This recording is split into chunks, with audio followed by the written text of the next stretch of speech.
Aita, drama, secrets, confessions. Welcome to Trove Reddit. That day, my whole life changed because of a single slap. A slap in front of more than 50 relatives. A slap that made the entire table burst out laughing and treat me like trash. They thought I would cry, stay silent, and forever be the failure clinging to the family. But they never imagined that very slap would turn me into the one who forced the entire clan to kneel and pay millions of dollars. From someone humiliated, I became their greatest nightmare. And it all started from that seemingly small moment. Do you think this is just a made-up story? Wrong. This is a true story, and I'm going to tell you everything. Don't forget to subscribe so you won't miss the truth behind the $1,000,000 slap. I was born into a family where money always flowed like a river. But to them, money was not just a tool, it was a weapon to trample anyone weaker. In their eyes, I was just excess, a useless person unworthy of carrying this family's name. Every time they gathered, I was always the joke they used for comparison. This child went abroad to study, that child drove a supercar, and me? They called me a walking failure. What they didn't know was that during the years of being looked down on, I quietly accumulated a weapon the whole family would never suspect. A secret powerful enough to topple the very empire they sat upon as they laughed at me. And that slap that day was the last straw, the signal for me to ignite it all. That night the room was lit by a chandelier, glasses clinking non-stop. The whole family sat around the long table, piled with meats, imported wine, and endless bragging. I sat at the corner of the table, silent, forcing each bite down my throat. Then, just one remark. A tiny taunt someone tossed at me like a leftover bone. I forced a smile, but before I could take a breath, smack. The sound cracked through the fancy room like thunder. The slap landed on my face, hot and burning, spreading from my cheek to my heart. Everything seemed to stop for a few seconds. I heard a glass fall, muffled giggles, then the table erupted into a wave of mockery. The person who slapped me raised their head, eyes flashing with arrogance. "You useless thing, sit down where I can't see you." In that moment I felt it clearly, the humiliation tightening its grip around my neck. But what no one in the room knew was that the instant that hand hit my face, a plan awoke. A plan that would make them pay for that slap 1,000,000 times over. After that slap, I did not cry. I did not walk away either. I sat there, silent like a ghost, and let them laugh. But in my head, the pieces began to click into place. I remembered every shady bill they tried to hide. I remembered the phone calls, the contracts hurriedly signed in the dead of night. I remembered the time I accidentally caught them using someone else's name to launder money. And they had no idea. I had saved it all. Emails, scanned documents, audio recordings. A whole trove of evidence, which I hid carefully, coiled like a snake waiting for the moment to strike the prey's throat. When that hand struck my cheek, I decided, silence ends now. I would use the very secrets they wore with arrogant pride, to smash their throne to pieces. In the dark, I was no longer the family's failure. I was the one holding the knife, just waiting for the right moment to cut every binding rope. When night fell, I began executing a plan they never thought I was capable of. I reached out to an old lawyer, the one who once got me out of a small mess when I was young, and told him 3 words: keep it secret. I contacted a hacker I was close to, whom I had once helped during a debt, and he repaid the favor with skill, digging up hidden files, restoring deleted emails, tracing money that ran across 5 continents.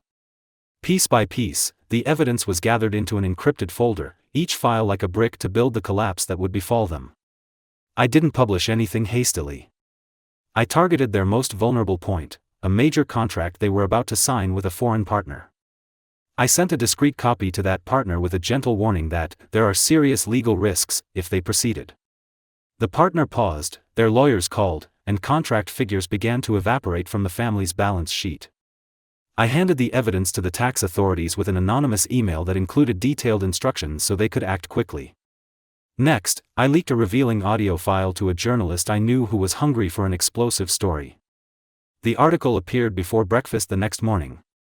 Their name was dragged onto the headlines, old stories suddenly had proof, and the online community began to devour every detail. They panicked, called each other, tried to make arrangements, but every route was blocked. Banks froze several accounts after requests from investigators. They called me, begging, threatening, putting on a show of please, but I stayed silent. Every move I made was calculated to make them lose the most: contracts, reputation, and money. Within a few weeks, the losses they suffered reached a number that left the whole family quieter than they had ever been. I did not rush to revel in the moment of victory. I used the portion of money they were forced to pay to establish a fund to help the people the family had once looked down on. They didn't just lose money, they lost their image, and that hurt more than any slap. If you want to know the step-by-step details and hear the audio that brought them down, subscribe to the channel so I can continue revealing the whole story. At the point of no return, the news exploded everywhere and their name was splashed across every headline. Can you imagine the feeling when the once proud clan suddenly went silent in front of their phone screens? The banquet they once hosted became evidence for crimes they denied the day before. Banks froze accounts, contracts were cancelled, and invitations from prestigious shops were torn up. Isn't it ironic that the biggest braggart became the one silently begging for forgiveness? One morning they woke up to inboxes full of lawsuits and an email from a foreign partner asking in an icy tone, "We need an explanation." The whole family held a private meeting, faces as pale as people stripped of their uniforms. Have you ever seen the most powerful person in a family shake so badly they couldn't look anyone in the eye? They tried every cover-up, hired lawyers, blamed this person and that person, but every road led to convincing, undeniable documents. Money blew away like soap bubbles and their reputation fell deeper than the debts they once proudly displayed.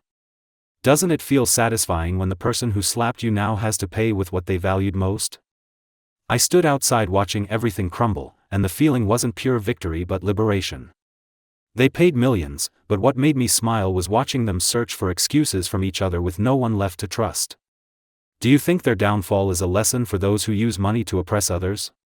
And when things settled, I didn't jump for joy. I wrote down the names of people who needed help and began doing the right thing. Do you want to hear how I used that money to change the lives of the people they once looked down on? In the end I understood, that slap back then was not humiliation. It was the spark that set ablaze the mountain of arrogance my family had built. Have you ever thought a moment that seemed like humiliation could become a one-way ticket to victory?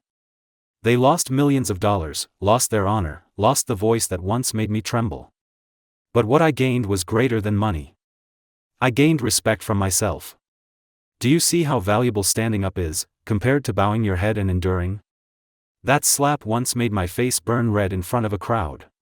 But now, whenever I remember it, I only see a smile. Because I know, without it, there would never be the me of today. Have you ever thought that the things that hurt you most might be what forge you strongest? The lesson is, never underestimate the silent one. Never assume a single strike can crush someone's will. Because maybe that strike is lighting a storm you never expected. Are you sure you're slapping a weak person, or are you lighting the fuse to your own downfall? This story doesn't end with money or headlines, it ends with the way I chose to live on. Have you ever thought revenge could turn into a journey of healing?